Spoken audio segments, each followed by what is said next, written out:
Let's go! The LSU offense versus Vanderbilt was a mostly better operation, but we're going to talk about why, to me, after rewatching this game, this was another tough outing overall. So we start off here with this opening run play, and well, I've talked about this plenty. There's no need for us to run tight 12 personnel when both of our tight ends are two of the most abysmal blockers you'll ever see. At least with Trey'Dez Green, he gives you something as a receiver, an elite receiver. But watch what happens to Bauer Sharp on the first play of the game.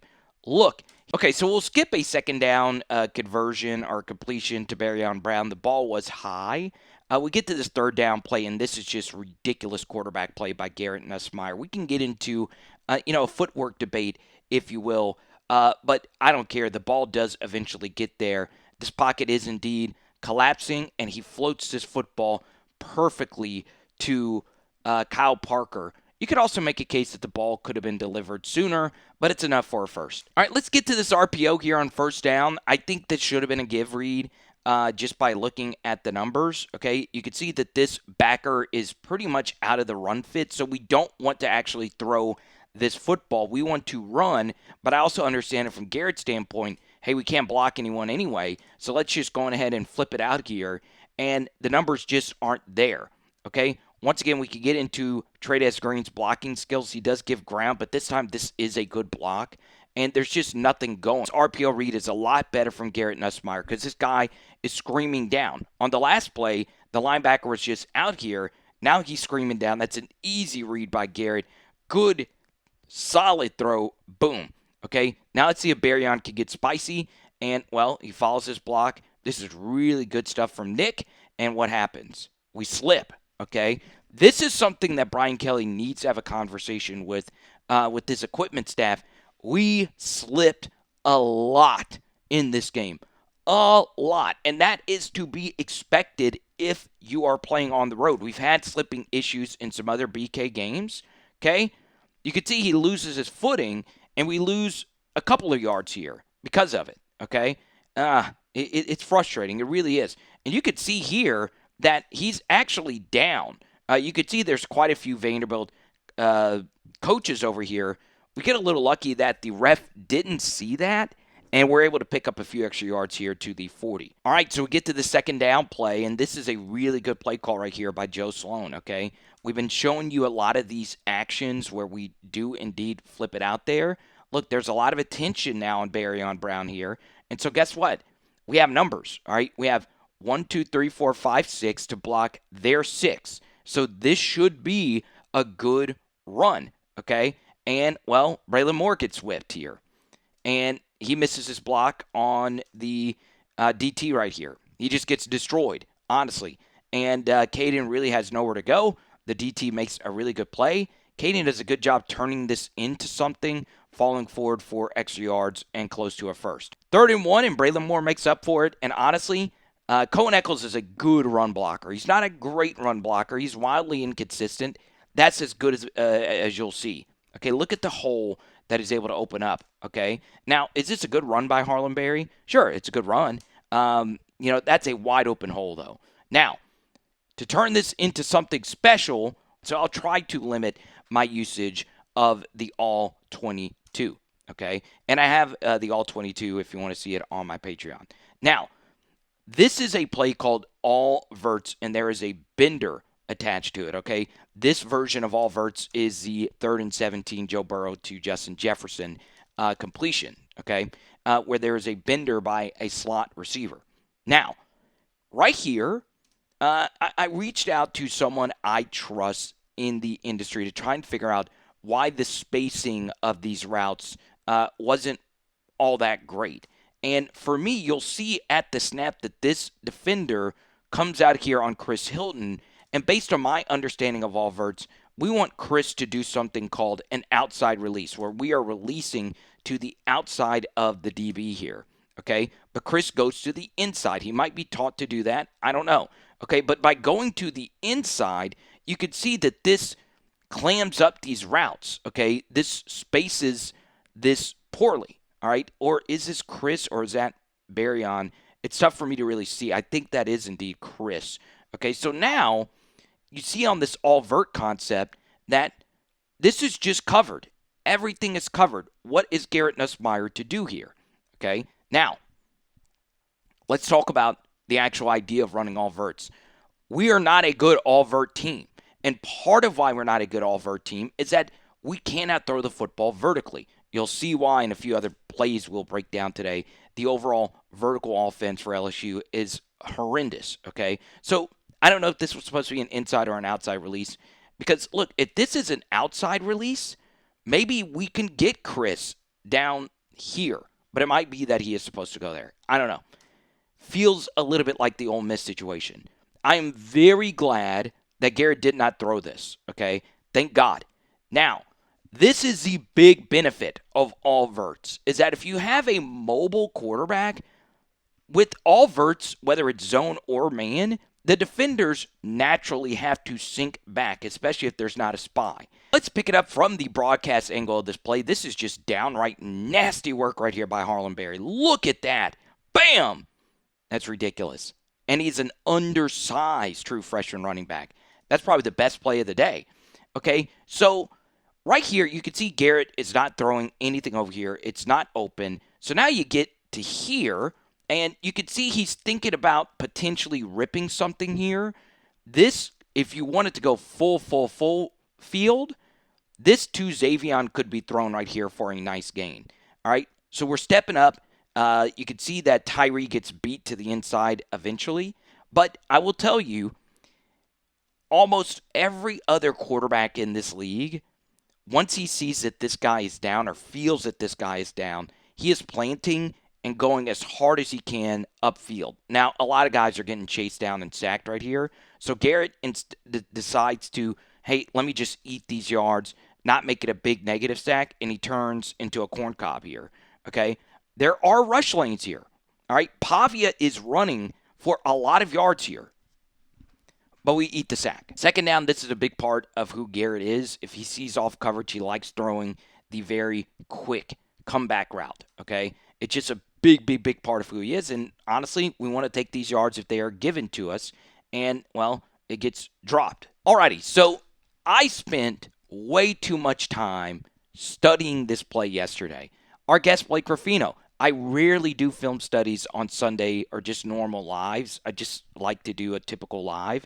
But, man, we talked about this play for almost an hour. And it just shows you a lot that's wrong with the LSU offense, okay? So, the skinny of it, if you want to just hurry up and go to the next play, is that, to me, I think we end up taking the worst option out of all of these, okay? You have an out right here to Kyle Parker that's getting the job done. We also have the slot fade, or the number 2 wide receiver fade, which is Berry on here. This is the route that Jaden Daniels won the Heisman Trophy with, and a route that we feasted with versus South Carolina last year, and so on and so on. It's a simple route. Everybody runs it, and we've got to take advantage of this. But what happened? You can see here that there is a lot of communication happening. Caden's trying to figure out what his job is on this play. The left tackle and the left guard try to decide what they're trying to do on this play. Garrett makes some type of route check here at the line of scrimmage, okay? So, let's break down protection dynamics. And I went on a long rant in the live stream last night about this. So, part of why the LSU offense pisses me off so much is that there's literally nothing that they do well. So, you saw a few weeks ago, Ole Miss won the game playing on one extreme, which is just simple rush 3, drop 8 principles. Vanderbilt decided to go to the opposite extent of the defensive spectrum by crowding the line of scrimmage and showing something called a zero look, which means all-out blitz, zero coverage, man-to-man with no safety help over the top. So if you're Garrett and you're the LSU offensive line, you have to treat this as if all of these guys are coming, okay? And the way that works is we want to block inside out. All right, you can see 1, 2, 3, 4, 5, 6 guys. There's 1, 2, 3, 4, 5, 6, 7 guys at the line of scrimmage. So we don't have enough guys to block all of these guys if they were to indeed actually bring every single person. So in a perfect world, we want to leave one of the outside guys free instead of the inside guys. Instead, this protection gets set, and based on the communication here, it looks as if Garrett did tell Caden to go out here, but we would prefer to have this guy blocked. And we can get into a lot of different ways to defend these interior blocks. You can have Adams block down and Durham pick him up. The bottom line is we don't want him coming untouched. Now, part of why you could set the protection of him not coming untouched is you could think as a QB that this guy has a higher likelihood of flying off the end than him, and he backs out, and you can get lucky. But the bottom line is I want to account for this gap and then potentially deal with the outside guys, okay?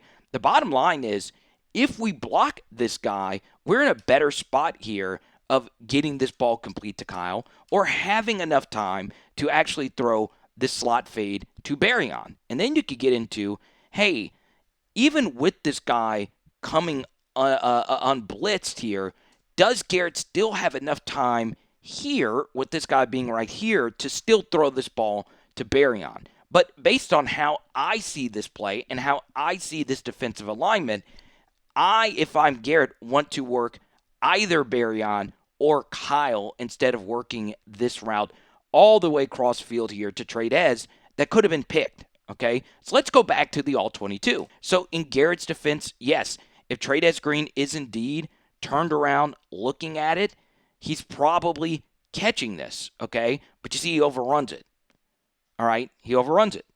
The problem with that, though, is that this is still, now that we see the sticks here, this option isn't the option that I would want, okay? This to Kyle has a higher likelihood of getting the job done, all right, and getting us in a good position to go for it on fourth or kick a field goal. This is a touchdown to Barryon if we get it. This is a throw that could go bad, especially knowing that if the DB's heels are on the line to gain, which is about roughly right here, he's going to be driving down, knowing that we like to run a lot of these long-distance comeback routes. This very well could have been a pick six as well. Once again, Trey'Dez and Garrett have communicated well. Now, obviously, Trey'Dez has been amazing, but there's still a lot of, this was just not a good play all around, pretty obviously. Huge bust right here from Vanderbilt. It's not a bust. We just had the perfect thing called. We have two guys out here versus these two. We run a quick pass in this direction.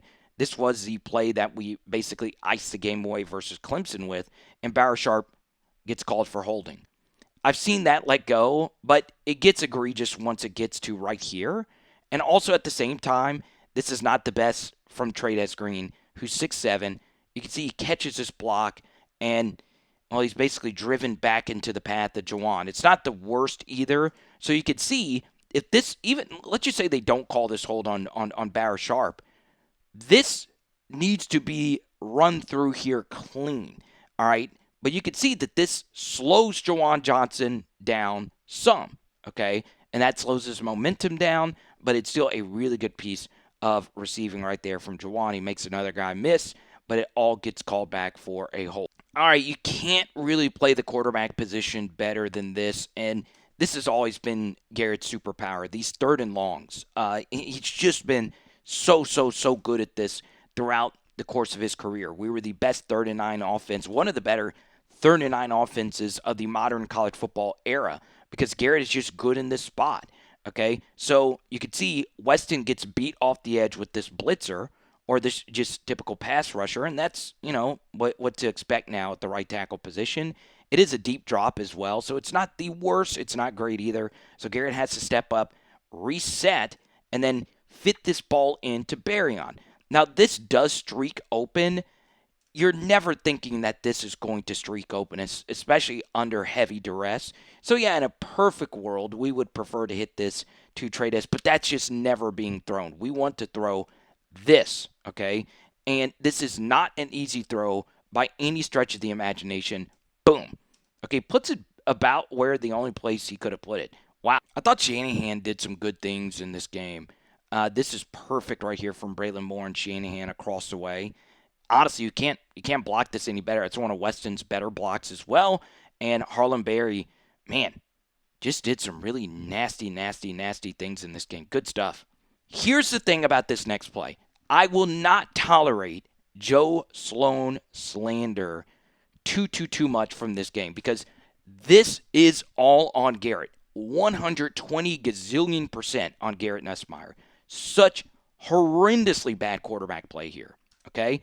And once again, you can get into how it's coached, all right? And I would be shocked. Sloan would need to be fired on the spot if he was told to tell Garrett to throw this football to Barryon Brown.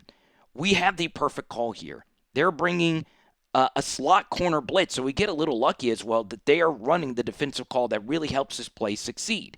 By bringing the slot corner blitz with the motion guy, remember, we've been peppering them with quick screens into the flats. So the way that this is set up to be run is that we fake the quick screen here to Nick. And you see the safety has to come all the way here to account for Nick in the flats. Trey'Dez does a really good job selling that he is blocking for Nick on this play. But we fake it here, and we're supposed to be hitting Trey'Dez green right here. But what does Garrett do? He fakes it here and decides to throw the moon ball to Barryon while there is a safety rolling over the top. Okay? Now, take a look at this. Look at Trey'Dez green. He is wide open, and he's probably scoring here. Probably. He's catching this. Trey'Dez is outrunning this guy. Barryon, if he keeps running and selling that, Garrett's throwing a deep ball to him, this corner is going to get faked out by that. And the only guy Trey'Dez would need to miss is the safety right here. This is horrendous quarterback play. The design of this is to go to Trey'Dez every single time. Every single time. Such unexcusably bad quarterback play. Now, is that pass interference? Sure. Okay? It doesn't get called. Now, once again, you are allowed as a player to really sell a PI. All right? Unless you're really screaming at the referee. All right? So, in the spot, we want to be flailing our arms, screaming for a call. Screaming for it. Okay? So, look, he doesn't do anything. Doesn't do anything. Jump up and down. Say, hey, he's pulling me. He's tugging. Here we go. Another great call by Sloan on 2nd and 9. All right? They're thinking we're going to throw. In particular, in this portion of the field, you definitely should be running here versus this look. This is a very soft, too high look. Backers are really on their heels. And guess what? We block it perfectly. Good block by Josh on the backside. Good cut by Harlem. And now we really got to turn this into something. And, well, he makes the safety miss, and he turns it into something. Good stuff. All righty, we get to here, and this is some ridiculously good quarterbacking from Garrett, okay? Once again, that Trey'Dez miss is really bad. They're bringing everyone here. So I will say it does look like there is a lot of duress, and there is. They have a really good call versus this by bringing everyone all out because there's a play-action fake and there's a pulling guard mixed into this as well, and his job is to pick up the edge player that Trey'Dez leaves unblocked, if you will, okay? So we're in a lot of trouble with this call. Now, if we have a quarterback who could buy enough time to get this call off like Garrett is able to do here, we're still in a good spot, and that's exactly what Garrett does. This throw looks easier than it is. I'm going to give you the end zone copy of this. Wow. I mean, I have no idea how he was. Okay, really look at this throw. Really look at this. I understand this is blurry. There is a cleaner copy of this. God bless. I have no idea how Garrett saw this. No idea. So, you know, with them bringing this much pressure with the tight end delay, that there's no way that anyone's going to really be accounting for Trey'Dez green into all this much. So that's some really good processing by Garrett. But look at when he's actually throwing this ball. Look at this. You know, that's sorcery. That is sorcery from Garrett Nussmeier. It's not the most ridiculous thing I've ever seen, but it's still really good. Now, you guys know it's coming. Oh, man, I am the biggest stickler of this. Dropping the football as close as you possibly can to the goal line. Y'all, I have no idea how no one on Vanderbilt's sideline did not demand a review. All right, we don't know if there was pylon cam in this game. Thankfully, there wasn't. Thankfully, this was not reviewed. That's close. That is so close. You cannot do that if you're Trey'Dez Green. You cannot. Your opinion of him is completely different. Good stuff from Baryon, hustling and getting this block off.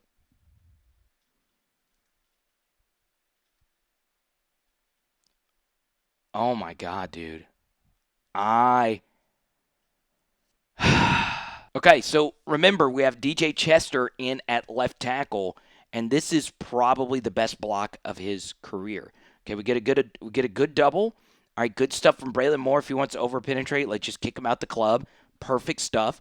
And now he's got to keep pushing. All right, good stuff from Harlem. He tries to see if this is there. It's not. And good patient running. Once again, this was a good Shanahan game. That's nasty. That's nasty. Okay, wow. Just good football right here all around from everybody involved on this LSU offense. So I have never, ever sent a play suggestion into LSU. That might change. So hit me up, Joe Sloan. I have one for you. We get to the 2nd and 1 play, and, well, they're flying down. Trey'Dez Green is just not a blocker. All right, watch what this corner does to him. Boom. Okay, so he's right in Nick's lap. It doesn't help that this safety is just keying this the entire time. There's a few things you could do to prevent this from happening, but still, 2nd and 1 with 2 big targets. Like, I mean, this is as big as it gets, 6'7", 6'4". We don't want to be the ones getting patty caked here. Ugh. 3rd and 1, excellent play call by Joe. Excellent work. Because they're thinking we're going to run. Let's throw on 3rd and 1. We can always go for it. And it's 3rd and inches, by the way.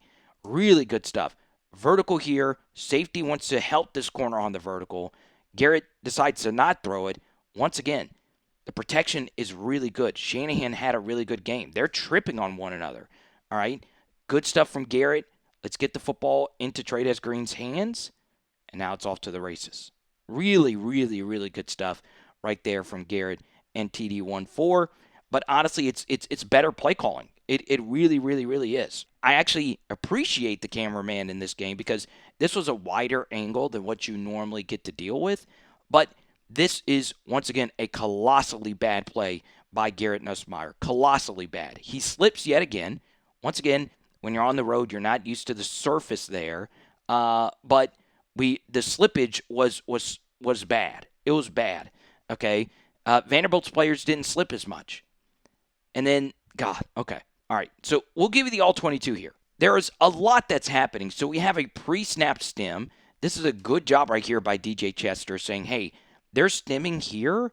So normally when Vandy stems, there is a higher likelihood that they blitz. It's just a small tendency. I might be totally wrong on that. So Commodores, feel free to correct me on that. So a stem is when a defensive line moves in unison pre-snap. Okay. So you do have a blitzer, and then you have the safety behind it running into the box. Okay, so that is a lot for Garrett to process. It is, okay? Now, pre-snap, you would not think that this vertical and this out and up being run behind it is actually going to be open. But it is open, all right? So this safety goes into the box, and you wouldn't think the out and up would be open with the safety being right here.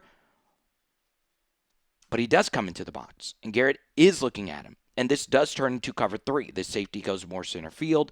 This corner goes back, and then you have a vertical being run here. The design of this play, though, is to always go to Aaron Anderson, and we get the coverage break for this play to work, okay? So you have the vertical here, clearing out the corner. You have Aaron running the out and the up. And guess what? Boom. It's there. It's there, okay? It is there. So, now that you know that it's there, take a look at what happens. Garrett slips. This is a really deep drop to allow this play to develop. So he slips. There is pressure, but this is not bad pressure. He's running past the QB. So reset your feet and hit this. Reset your damn feet and hit this play. Hit it. Hit it. It's your guy. It's Aaron. We step up, and then guess what? There's other things on this play that are open, including a wide open rush lane. I will tell you, Pavia here is running for a big gain. Van Buren, if he decides to not throw this, and this is a ball that Van Buren throws really well, the sideline deep ball. If he's not throwing this, he's probably running for a big gain or hitting the better of the two checkdowns. But what does Garrett decide to do? He decides to throw this football to Trey'Dez Green across his body, running into where a defender actually is. Okay, it's hard for Garrett to see that. Everything is moving a lot faster. This is, slow motion breakdown, so we can all process everything at the same time. But, God, we gained the absolute minimum amount of yards on this play call. It was a good play call. Not a good play call, elite play call. And you can see Aaron's frustrated. I would be too. It's a good RPO football again, 2nd and 4. Vanderbilt's going to play aggressive. Okay, if you want to play aggressive, guess what? We'll just play pitch and catch quick game. Good stuff from Garrett, seeing that pressure. Boom, hit Trey'Dez, first down. Okay, 2nd and 9, and the Turf Monster strikes again. We're running counter GY to the right side. You can see that this safety, or this overhang, if you will, is over here by Barryon Brown. The safety's over here, so this should be a big gain. Okay, this is honestly blocked fine here. Okay, we need this tackle to climb a little bit better right here by Weston. And then this is a really good block right here by Barrow Sharp. Okay, so we want to bang this up into this hole. He decides to bounce it because Weston couldn't get there in time, and he slips. Okay, a simple bounce is probably picking up an extra few yards here, but 3rd and 8, and we're just in trouble. Look, once again, I know I keep harping on this, but when you don't have a QB run game, you'll do exactly what Florida did versus us last year, which is just have both of your backers basically turn their back to the middle of the field and just drop this far back. So, without QB draws or anything like that, they're just giving you this all day, every day. Okay? One thing I would do is have an offense where you have more middle checkdowns to this portion of the field. Alabama converted a lot of these types of situations just by having a running back or a tight end just go right here, pitch and catch, and then just go. Okay, so we're running smash to the bottom of your screen. That's where Garrett is indeed reading this. He is reading this corner. Safety bails out, and this guy gets over into this space, so it does change the picture, and we can't protect it. DJ Chesser gets beat really bad. The twist is creating a lot of pressure. That's actually not the worst right there from Josh, but we're just in a bad spot, and offensive line breaks down here. We can get into, should Garrett be reading this right to left instead of left to right? I don't know. Also, I'm just not, I'll save this conversation for a different day, but does this get done to Aaron if we're deciding to read it here? Maybe so. Throw it here instead of over here, but Garrett likes to work to the left and, turns into a loss here. Then, another reason I don't like this play call is that we're right at the career-long field goal line. We missed the field goal after this. Ugh. All right, I'm stressed out. You're stressed out. I need an American market Cajun turkey sandwich in the worst way because, goodness gracious, this makes no sense. No sense. I understand you're a backup, but in this spot, we don't want our pass set to be wide if we're trying to run a draw. We are using their pass rush and their aggressiveness against us. So, if you're the left tackle, you don't want the set to be wide because the last thing we want is for him to cut to the inside here. So to overset here makes no sense whatsoever. If you have a semi-better set right here, guess what? If we're allowing 29 to rush past us, we want to bait him going upfield and you getting beat off the edge. But no, you overset and you open up a chance for 29 to two-gap you. And now you're in Garrett's lap and you're losing this hole for Caden. All right, there's nothing Caden can do about this. Nothing. The blocks across the way were fine. Okay, it just makes no sense to do that there. 2nd and 8, ridiculous work by Garrett. All right, now we have got to adjust to them bringing everybody. Guess what happens? we get an absolutely positively horrible piece of blocking right here by Caden Durham. You have got to eat this. I don't care. All right. You've got to eat this. He whiffs. All right. It's not good. Could it be better? Yeah, it could be better. Could it be worse? Yeah, it could be worse. It's not the worst. All right. But you have got to eat this. It's just part of playing football. It sucks. All right. But he whiffs him. And now our quarterback has to take this. Boom. All right. This is a ridiculous piece of quarterbacking right here by Garrett Nussmeier. This is elite stuff to get that football out to Zavion, and he doesn't drop it. It's 1st and 10. What do I always say about our offensive line? I don't care if you miss blocks, just don't fall down. Just whatever you do, don't fall down. At the snap, this happened versus Ole Miss. All right, so it's not just a slipping thing here. Cohen Eccles falls down right at the snap. All right, boom. He's down on the ground. That makes this block more difficult for DJ Chester, okay? So Chester's job is to get cross-face of this DT, okay? He gets swam, and now Chester's in a tough spot. If this block is completed, this is probably a decent run. Obviously, Weston's getting beat too. There's nothing Caden can do. Then we do this. Oh, my God. Joe Sloan, I've been giving you love. I've been giving you love all game, okay? Ironically, if we actually do throw this to Juwan, it's probably a good gain. All right, but it's a fake here. You're trying to set it up with all these fakes. I get the logic. If you just look at this play in and of itself and not look at the previous plays, it's still not good. Okay, so Garrett, we still give up a lot of pressure here. This was not Braylon's best half, so that makes it that much harder. Also, with Braylon getting beat really badly, this defensive lineman is able to just float back and then just stop, and now he's in the window, and we're very lucky that this does not get picked off. All right, third and 12. All right. God, dog, I was giving Sloan so much love. And what does he do? He calls this junk. All right, and the protection problems is ultimately on the OC, but once again, it's the same thing of the play that we broke down a little bit earlier, and if we have any different type of protection, this is a touchdown to Kyle Parker. I don't understand why Joe Sloan is so enamored with all verts. I don't get it, okay? In particular, when you know that they are running all-out blitzes, all right? So this is a true zero blitz. There's nobody backing out. There are some late backouts here, but still, this is as zero as you would see. All right, so what does zero mean? That means there's no safeties. It's straight man-to-man across the way. All right, you can also tell that they're probably bringing it with these DBs leveraged to the inside, right? In man-to-man, more often than not, the DBs are going to be leveraged to the inside. All of them are leveraged to the inside, okay? So I don't understand verts. I really, really, really don't understand it. Have there be a quick answer somewhere, okay? Let's just run a quick screen here or just a quick out here or one of these being a quick out.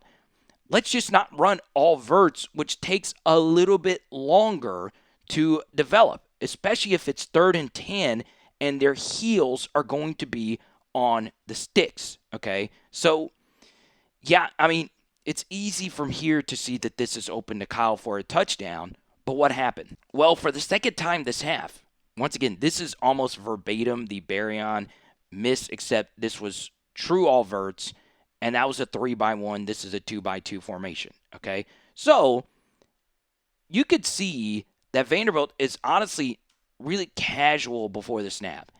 Then they're just bringing everyone. In this spot, there's a lot of criticism of the running or the offensive line coaching by Brad Davis. And we can get into the running back's job when it comes to pass protection. But the truth is, we want to block everything inside out unless it is instructed to do otherwise. So, if there were an unblocked blitzer on this play, we would prefer the unblocked blitzer be this guy instead of 24. Just in this spot, have to have him protected.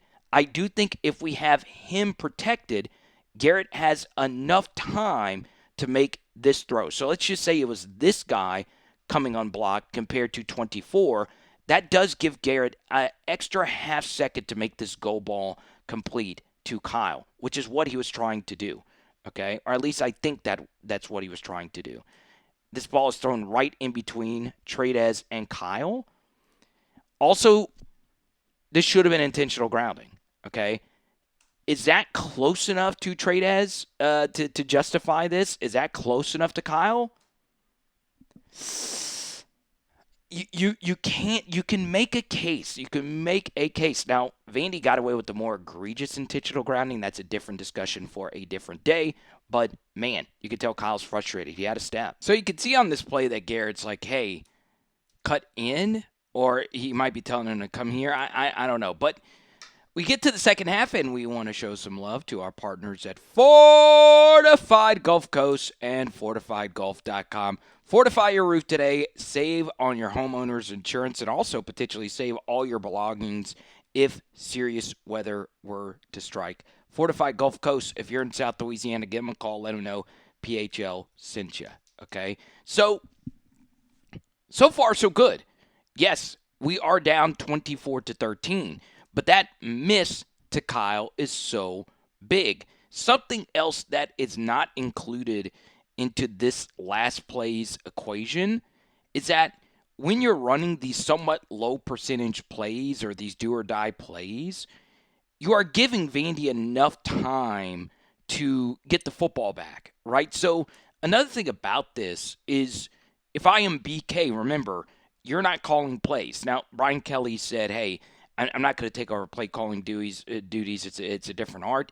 But you need to be suggesting a few different things to your play caller because I want to also force Vanderbilt to burn this timeout. So running a quick screen here has a lot of value because you could pick it up, especially versus a zero look, and you force them to burn their final timeout. But because this is an incompletion, and we ended this drive with two different incompletions, that gave Vandy plenty of time to get the football back, score a field goal. Probably could have been more. You could see our defensive breakdown. And they got the ball first to start the second half. And now, instead of it being, in that case, 17-14, it is now 24-13. Good play call to get this thing going. All right, so Garrett elects to work Trey'Dez Green. That was a good motion. That's a really good throw right there to TD14. And now we have some momentum going. Good stuff. Alrighty, once again, we're just not really good at communicating. So you can see a safety flies into the box late, and you can see DJ Chester elects to let this defensive end go. If this defensive end is going, now if you're going to let him go, you need the guard to pick him up. The guard can't pick him up in time, and this run play is absolutely an atrocity against humanity. Then you take a look at how this run was actually going. We actually got some luck. They were slanting their defensive tackles away from the direction of where the run was going. So we got a big benefit here. If we are able to complete this block right here, this gets sealed off. This safety's flying in late, but he's not actually joining the fit. It is Caden versus this backer for a lot, for a whole heck of a lot. But we're bad. We're a bad football team. And bad football teams let guys just hit everything unblocked, unimpeded, and this is going for nothing. Alrighty, so this right here is Garrett's superpower. The deep over while backpedaling. There is really no one who is better at this than Garrett, all right, who naturally has a backpedal when he plays. It's cover one. It's man-to-man. It's Aaron Anderson running a deep over. Man, he's just completed this so many different times. Makes it look very easy, and it's a good throw to Aaron, and it's a great cutback by Aaron. Once again, the turf causes him to slip just a bit, but he's able to pick up a few extra yards. Good stuff. So this play shows you that this offense is very much broken, all right? This is a clear non-blitz rush 3 or just rush 4 potentially situation. Okay, and we have a back and we have 3 offensive linemen here to pick it up. Garrett just does not trust them because there's no way a warm-blooded mammal quarterback is thinking that this vertical is going to be here. There's no way. This is just throwing it for the sake of throwing it. Now, there is some benefits with the occasional YOLO throw. I'm just not throwing this one with this corner this far off and there being a safety right here. That just cannot be tossed. All right, you've just got to get off of that and work this to Zavion. All right. Oh boy, this is just not what I would do. Now, is there some tugging going on? Sure. Okay. Sure. But it wasn't even catchable. Okay, and then we get to the circus. And my goodness gracious. Holy moly. Did Zavion Thomas have some Billy's Boudin before this game? So let's start with the beginning here. Weston Davis gets beat by the slowest non-threatening spin move I have ever seen in my life, okay? The sun has made its orbit by the time this spin move is done, but 15 cooks him. 15 did some good things in this game.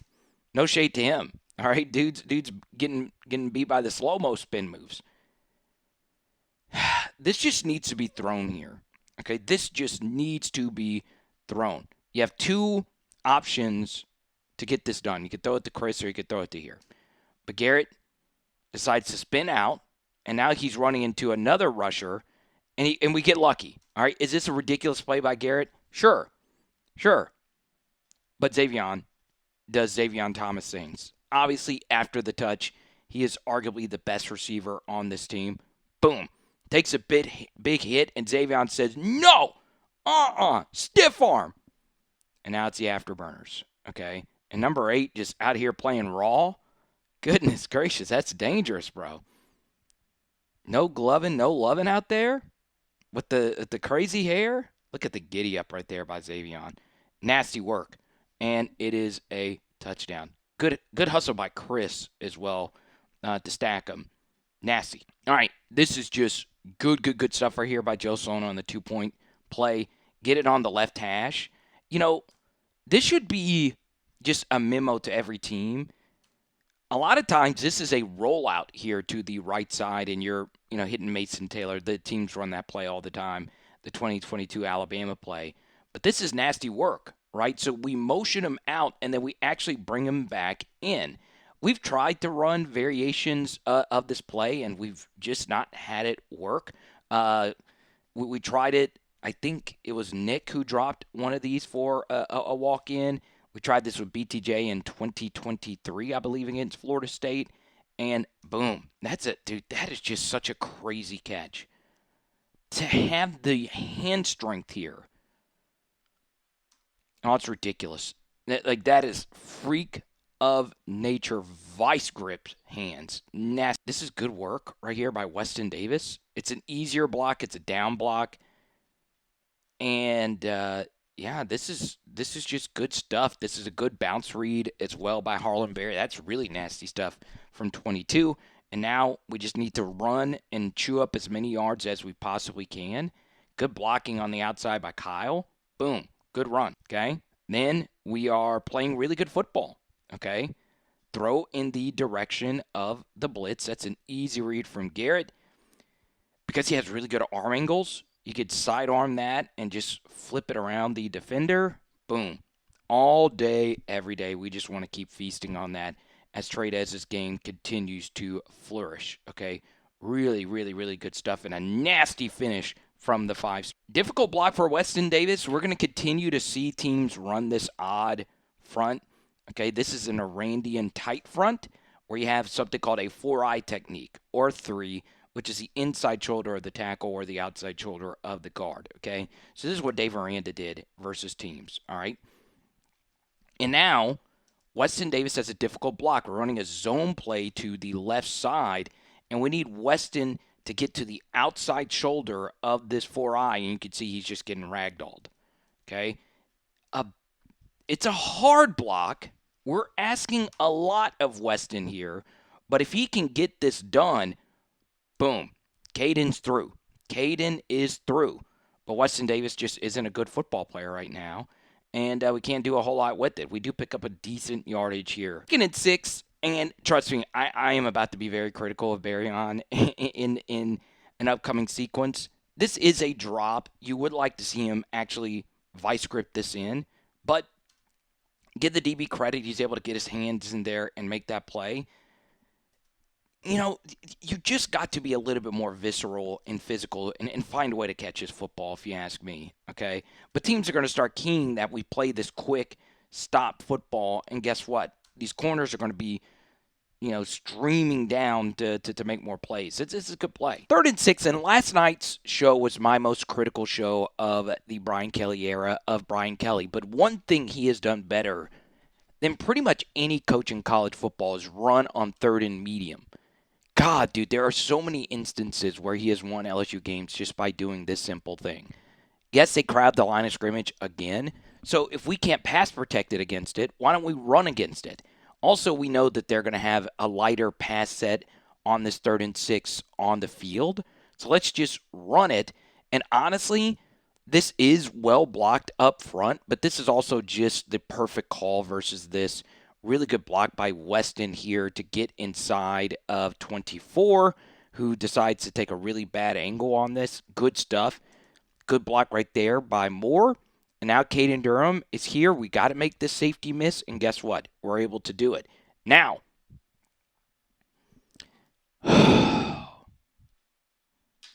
Caden's got to score. Caden has got to score.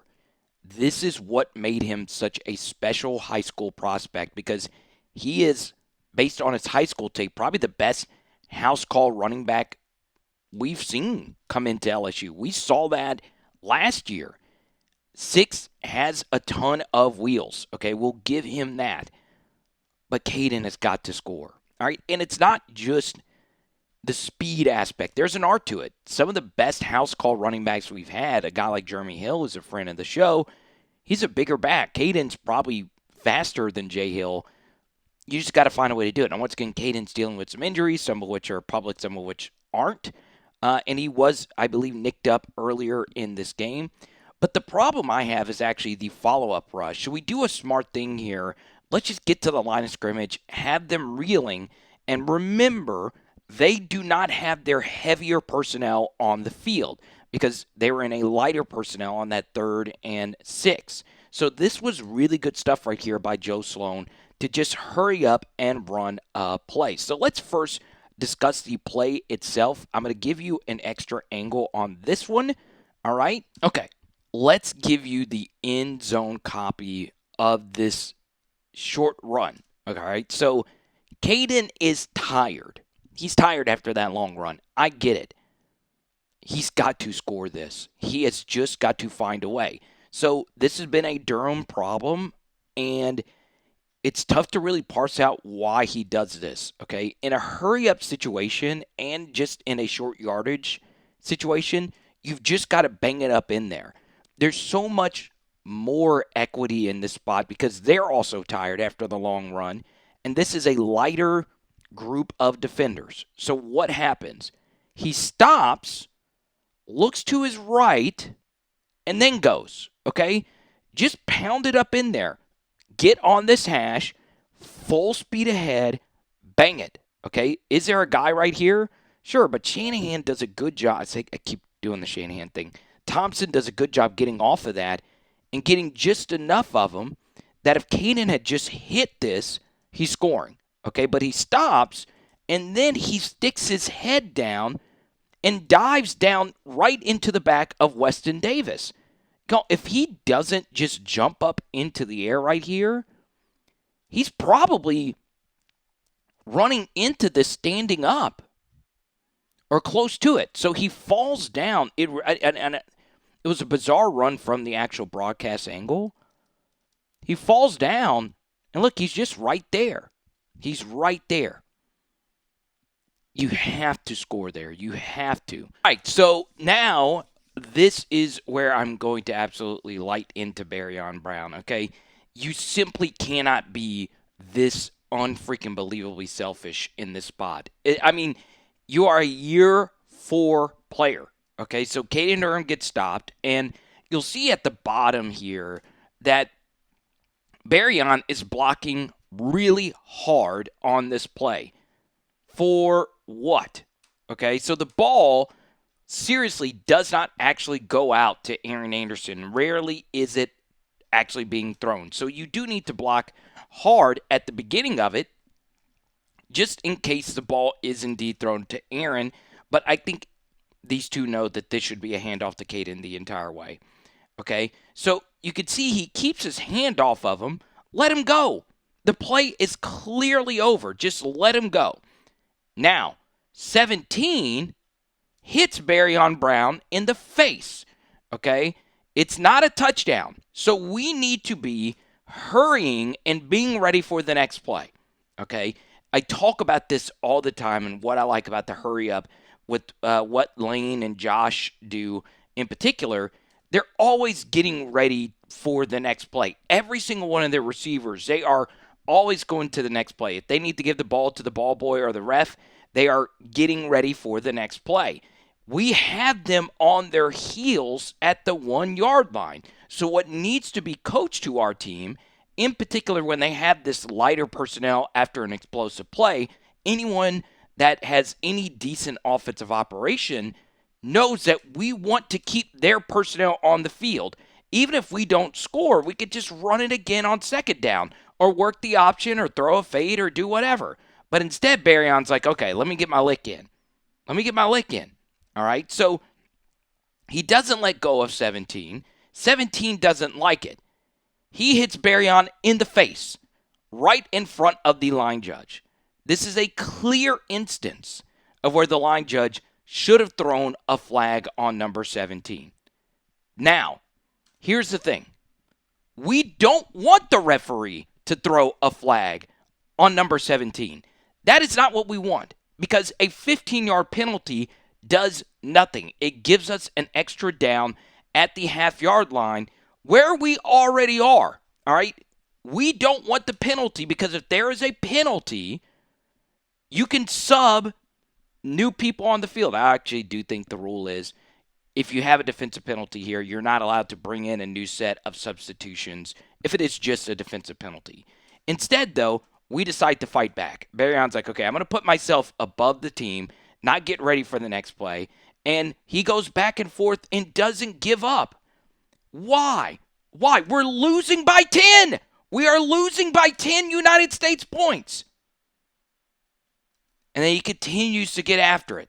Now, what if the ref, like normally teams do in these cases, it's egregious that the ref, just from a neutral vantage point, is not calling anything on this. Like, this is something, all right? They're doing us a favor, though. We don't want flags here. So Barryon leaves it up to the ref's interpretation. What if the ref just called a flag on Barryon Brown? The equity, and I use that word a lot just because I like the word equity. Let's just say the ref decides, all right, I'm just going to throw a flag on Barryon Brown. That is 15 yards going back this way on the doorstep. Whereas, let's say the ref just calls a flag on number 17, it gives us nothing. It gives us absolutely nothing. So what if we score? Well, if we score and they only call a flag on Barryon Brown, it'll be enforced on the next kickoff or on the extra point. All right. If they score, or if it's just called on 17, it's still just 15 yards and we're blasting it out of the back of the end zone anyway. So this is just downright stupidity. Now, this is the downside of doing this as well.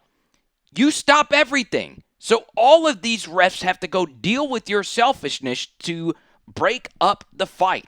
Now Trey'Dez Green is getting involved. And Aaron Anderson is right here. And now Garrett Nussmeier is looking at this. 78's looking at this. The left tackle's looking at this, when we should be more focused and pushing the pace to run the next damn play. Okay, the clock is still moving and we're down by 10 in the fourth quarter. So, yes, it's selfish by Barryon Brown, but the thing that everybody should be doing when we are down by 10 in the fourth quarter of a game is to hurry our asses up and run the next play. But we don't do it. were more worried about getting a lick in with helmets on. It's crazy. So now what happens? Well, since there wasn't a flag and wasn't anything, guess what? Vandy says, look, we're going to start making subs. We're going to start making subs. All right, this show's sponsored by Jersey Mike's. Subway, Quiznos, RIP. We're making all kinds of subs. Getting our heavy personnel. And what are we doing? We're lollygagging. Lollygagging is it's just moving. And we're let me stress this again. We're down by 10 and our defense can't stop them. 31 points. It should already be coach in the damn meeting room. In the meeting rooms. Hey, when we're in this spot, even if we're up by 10, we should be hurrying up and running the next play. So now, on the doorstep, we've already burned 20 full seconds. 20 full seconds. Now we're getting ready to run the next play. And because of how much time was lost, they got to bring in a fresh set of personnel because Barryon had to get his lick in. If we would have just hurried up and ran another play, none of this would have been possible. None of this would have been possible. But now, since we decide to take Barryon out for the discipline, guess what happens? The refs stop it to allow all these other substitutions to come in. By the way, coaching tip. This is a big coaching tip, and it's one that a lot of, even the best operations, I've seen it in the NFL. The worst place to make offensive substitutions as 2010 LSU is when the ball is on the goal line. Because it takes longer. This is about as long of a distance to make a sub. Because the sideline gets cut off at the 30. All right, so for those that don't know, the LSU personnel, they're not allowed to be past the 30 or I think it's the 20. So it's a longer distance for the sideline and everyone to run over to this side of the field. So if we're going to make a sub, Chris Hilton, you can see Zavion's like, hey, hurry. We're making subs. The communication sucks. Okay? Chris has to come from all the way over there to take Barryon out. All right, so even though Barryon was selfish, this is not the time to make an example out of him. This is not the time to be making a disciplinary sub. It makes no sense whatsoever. The ball is on the goal line. So we have to make this full substitution. And guess what? The ref has to sit here, even though Vanderbilt has already made their subs, the ref has to sit here and give Vandy the opportunity to respond to these subs. So the ref has to sit here. And then, for some reason, we say, okay, let's take Aaron Anderson out. Why? Why do we also have to take Aaron out? That's one extra substitution. This is 2010 Tennessee all over. Except the very simple thing that we won that game. Thank you, T-Bob. Thank you, Stephen Ridley, the most underrated run. I know T-Bob deserves a lot of the credit on that, but that Ridley run after the fact was still crazy. So the ref has to sit here and wait for us to make a slot wide receiver substitution, which, by the way, still isn't here. We still don't have the guy. So now we're at 10 players. We didn't bring another guy in. So now Aaron is off the field, and now we're at 10 and we got to call a timeout. So you see the calamity. You see the calamity that happens. The Vanderbilt players started to fight. That doesn't matter. Don't give me that bullcrap in my comment section. Don't do it. So now BK is having to cool Barryon down, or whoever this is. And that's Barryon. Why are we dealing with this? We're adults. Be an adult, please. Okay, so we get to the Donovan Green penalty. And now we're on the doorstep. We call a really nasty play here for Zavion. Okay, so this is a good play call. And you could see that at the last second, the Vanderbilt defensive line shifts, okay? That shift forced Donovan Green to have a little budge right here. Sometimes this doesn't get picked up. It's not the most egregious false start, but it is egregious in the sense that your ass just needs to be so still when the ball is on the 1 yard line, in particular when the play call is a throw. This is a little bit more understandable if it's a run and we actually need you to make a difficult block, okay? There's no need to even move. Return motion, it's nasty stuff. It's a really good play call by Sloan. Another reason this is a good play call is, well, if we get stopped short, it's another full 40 being burned. Good call. Should have worked. False start penalty, though. Let's get to the second and goal call right here. It's a Wildcat quarterback. Sure, I mean, it worked with Malachi Lane. Last week, Garrett was out of the game. We put another running back here. Whatever, we try to run it. There's just no movement, okay? No motion. First thing I don't like about this, like we started off this broadcast, this was just a whiff by me. I thought that the 12 personnel blocking would be better from Bauer Sharp. I in my Bauer Sharp film study when he initially committed here, I said he does get ragdolled a lot as a blocker, and it's shown up. But for me, it just doesn't make a whole heck of a lot of sense to ever really have Trey'Dez Green into block, because the value in what he gives you as a blocker does not supersede if you're going to put him out at receiver. Okay, so let's just say in this instance, we put Trey'Dez Green out here. Well, teams know we like to throw to Trey'Dez Green a lot, so you could get the added benefit of not only an extra DB going out here, but maybe another DB to come double team him. But by adding him here, he is not a great blocker, so he just muddies things up. We also lose the value of them thinking that we're going to potentially throw to him. All right, so now we get to the actual blocks. We're double inserting both of these tight ends through here, and this is one of the worst reads I have ever seen a ball carrier make, okay? Pre-snap, you could see that this DT is to the inside of Cohen Eccles, all right? We do not want to run through here unless it is just there, okay? So what does Juwan Johnson do?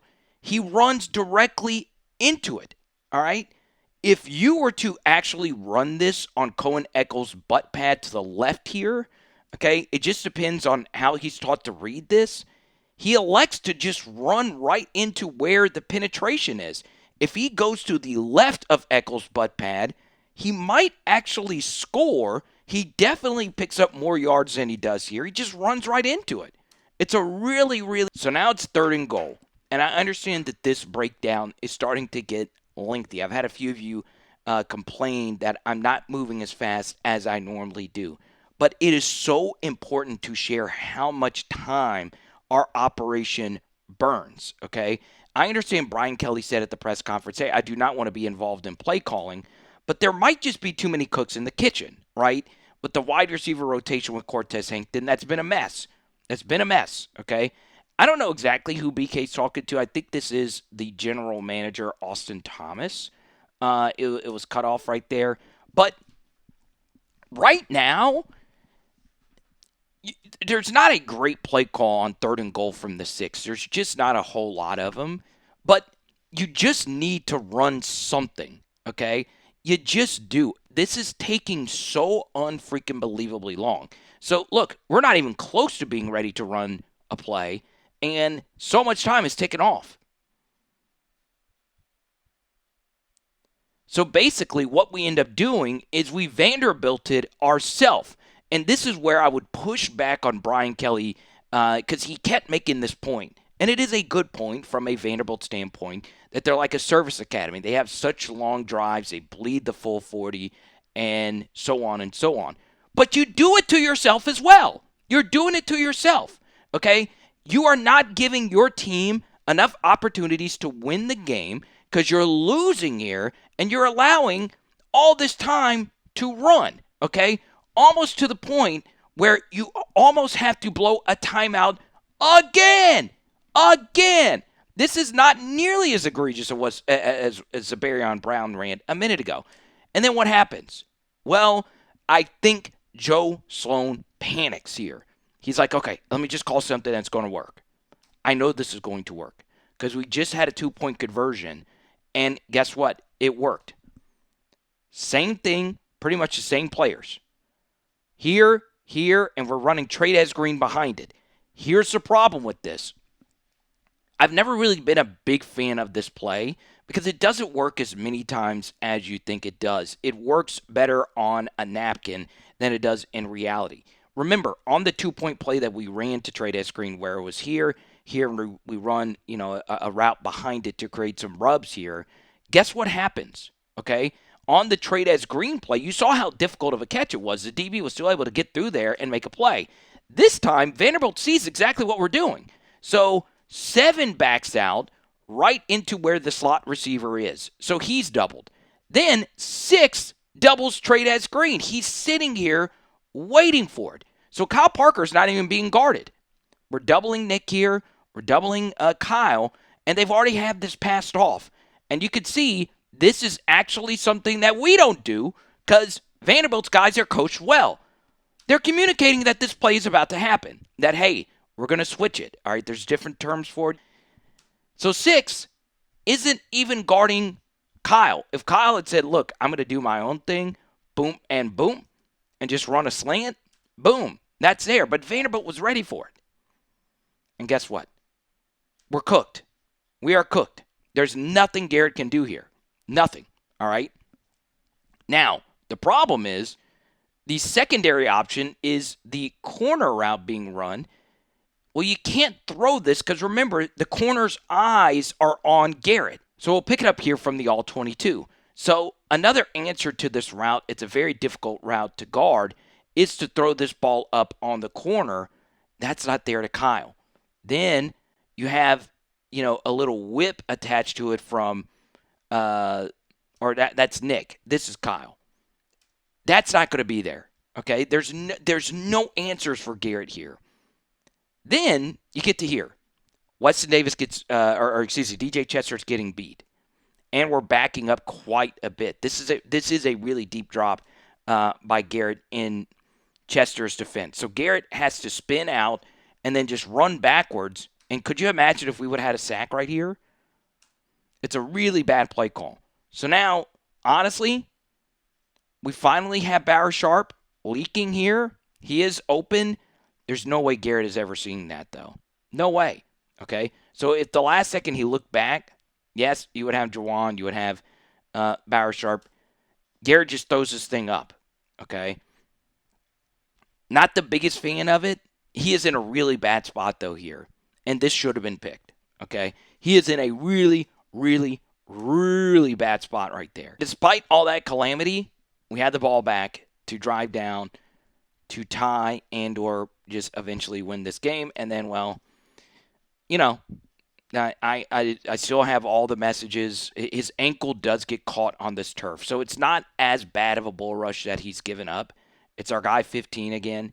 You can see his ankle catches. So it's not, it is bad to have this happen. But once again, if there is a team, if you want offensive linemen to be falling on the ground, it's our team. Okay? Nasty work. And it's just nasty work. And it doesn't help on here that Weston's getting beat bad as well. All right? So the thing is, Garrett actually is getting out of this. He gets tripped up by Weston. That's what actually brought Garrett down. It wasn't that. See it here? Okay? Watch right here. Weston getting beat is what, you see Garrett's foot gets caught and clipped right there. He's getting out of that. Is he finding anyone open on the scramble? Probably not, but he has a chance to throw it away. And so this, I think, is a good second down call to make it a more manageable third. We've also had some good runs in this game when they've given us these light boxes on clear passing downs. So I'm fine with this. Once again, I'm not as big of a fan if you're losing by this much. We're only down one possession, but still, the thing is, if you run this, you need to hurry up and get to the next play, and that's the problem. We don't, okay? Once again, we bleed so many seconds off the clock. We want to extend this game, not shorten it, all right? Third and Winfield. Third and Jonesboro. Shout out Central Louisiana. Third and Dry Prong. If you lived here, you'd be home now. If you've seen the sign, you know.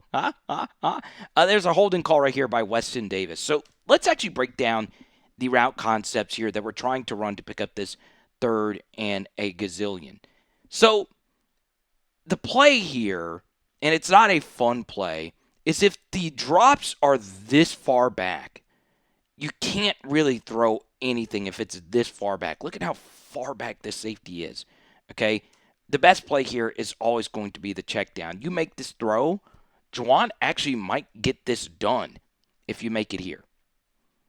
So, you can see to the top of the screen we are running dagger, which is a dagger variation where it's a vertical and you're running a dig behind it. So we have a stop here. Look at how far back the safety is. You know, there's just nothing there. All right, so you have the hold. Garrett on the scramble drill. This is really, really, really good stuff by Barryon to stay active. Okay, so Garrett is rolling out, and look at him float this ball up in the air for Barryon to make a ridiculously difficult catch. Not a huge fan of the draw. We're not a good... That's the thing. I know you keep hearing me say we're just not good at anything. We're not a good draw team. And this honestly was a good look for a draw because their rushes were somewhat aggressive. They do a good job of stopping and redirecting. But,